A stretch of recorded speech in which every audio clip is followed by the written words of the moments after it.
আসসালামু আলাইকুম ওরহমতুল্লাহ। সুপ্রিয় দর্শক মণ্ডলী, আপনারা কেমন আছেন সবাই?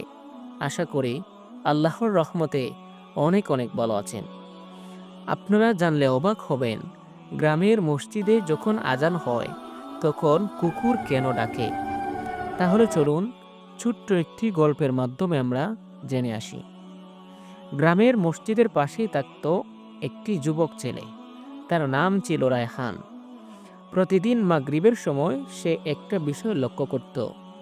মসজিদে যখন মুয়াজ্জিন আজান দিতেন, ঠিক তখনই দূরের গলিতে কুকুরগুলো হঠাৎ ডেকে উঠত।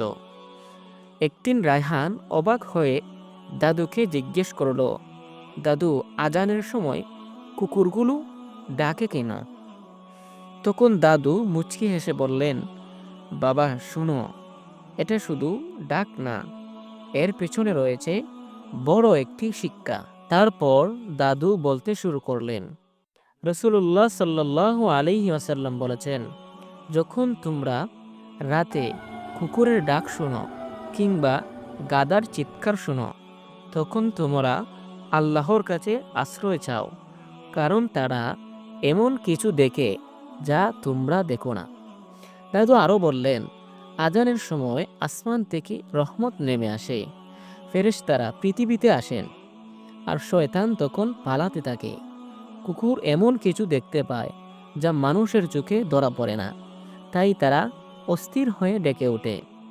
রায়হান চুপচাপ শুনছিল। দাদু আরও বললেন, শোনো বাবা, মানুষ যেখানে আজান শুনে আল্লাহর দিকে ফিরে যায়, সেখানে কিছু সৃষ্টি রয়েছে, তারা ভয়ে বা অস্থিরতায় শব্দ করে ওঠে। কিন্তু বুদ্ধিমান সেই যে আজানের ডাকে সাড়া দেয়। সেদিন থেকে রায়হান আর কখনো কুকুরের ডাকে ভয় পায় না।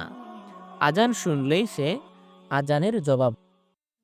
আর মনে মনে ভাবে, যখন আজান হয় এটা শুধু ডাক নয়, এটা আল্লাহর পক্ষ থেকে আমন্ত্রণ। তো বন্ধুরা, এই ঘটনা থেকে আমরা শিখতে পারলাম, আজান শুধু মানুষের জন্য নয়, এটি পুরো সৃষ্টি জগৎ এর অনুভব করে। এমন অনেক জিনিস আছে যা মানুষ দেখতে পায় না, আজান শোনা মাত্রই আল্লাহকে স্মরণ করে। যারা আজান শোনা মাত্রই আল্লাহকে স্মরণ করে, তারাই হচ্ছে প্রকৃত মুমিন বান্দা। আল্লাহ রব্বুল আলামিন সকলকে হিদায়াত দান করুন। আমিন।